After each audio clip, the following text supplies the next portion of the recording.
Greetings everyone, just wanted to give you a 10,000 mile update on the Audi S3. I've had this car since July now, and barring a couple of small issues here and there, I'm happy to report that the car has been fantastic. I've been enjoying it more and more every day.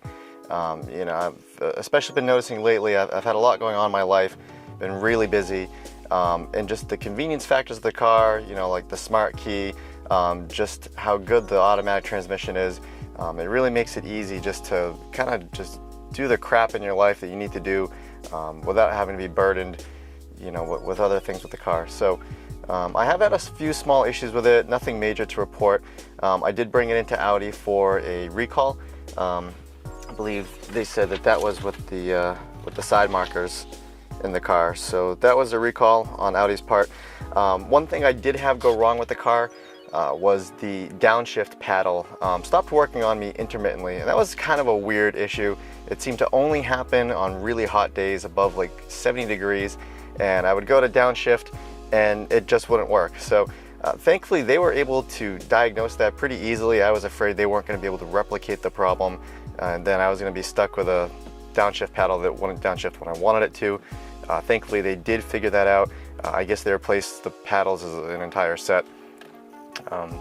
So thankfully, Audi took care of that. So aside from the defective paddle shifter in my car, it has developed a few other features, which thankfully Audi is taking care of that as well. There's a noise from the rear shock absorbers on these cars. I believe there was a technical service bulletin issued on it, and basically they had to take care of a bump stop kit. What was it?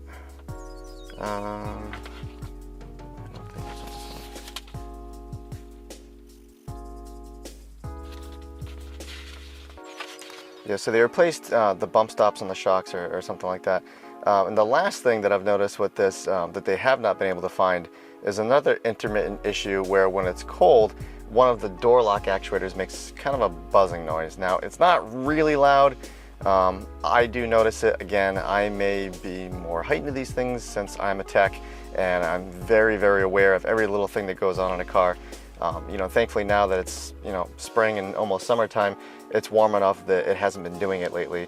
But, sure enough, almost every day in the winter, it seemed when I'd set off, it would lock the doors automatically, and then it would make that little noise right as it locks. I probably just need to find, a series of days when it does that next winter and bring that in, and hopefully they'll take care of that. But otherwise, aside from those minor quirks, the car has been fine. I don't hold those against the car. I figure, any car is going to have a couple of little things here and there that are, their parts are outsourced. There's no such thing as a perfect car. I don't know if anyone follows Nick Murray on YouTube and the problems he had with a 911 where it was a lemon, they had to buy it back. That's a $110,000 car. So clearly, I don't expect a $50,000 Audi to be completely perfect like a Rolls-Royce Dawn, but I'm glad that Audi has fixed these problems, no questions asked. They take every complaint seriously. I really appreciate that. And just overall, the car's been great. I think the fuel economy has been better since I've been trying to not drive like a total hooligan. I did my first oil change in the video. You can see the link in the description below.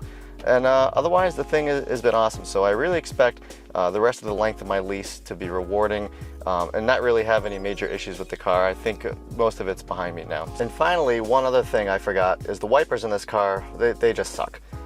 It's not that they don't do a good job of clearing the windshield. I think they do an okay job of clearing the windshield. But for some reason, the driver's windshield wiper, it kind of works in this jerky motion. It's not really fluid, and it can be noisy. Sometimes it makes that kind of rubbery screech. So I thought, maybe my wipers were worn out. Again, they're more than 6 months old. So I bought a new pair at the dealership and installed them. And alas, they still do the exact same thing. So I've tried cleaning the windshield wipers, I've tried rain-xing the windshield, and that makes it slightly better. Maybe tolerable is probably the word I want to use. But still, that's probably the area I'm most disappointed in the car with. It's kind of a smaller thing, but if you got any OCD, it'll drive you nuts if you get the rainy season where you live and it's just screeching and making noise. So I'll probably have to clean my windshield again and put on more Rain-X and just hope that it kind of gets better. But I think it's just the design of the way the arm contacts the wiper definitely could be better. I was going to try to attempt to do an aftermarket wiper, thinking that maybe that would be better than the factory unit, and the fit and finish that I had was just not satisfactory. I even used some expensive Trico wipers. I had those on my WRX before, and they were fine and fixed the wiper issues I had with that car. But the mounting situation on this is much different, and it just didn't fit for my comfort level. So tried the factory wipers, and still just not up to the task. So that's probably the last thing after 10,000 miles that, you know, I really wish were different about this car, but hey, you can't have it all, you know. Well, that's it. I hope you've enjoyed the 10,000 mile review on the 2016 Audi S3. If you have any questions, please feel free to leave them in the comments below. And if you liked the video, don't forget to subscribe and give me a like below, and hopefully I can get some more content out to you soon. Thanks. Take care.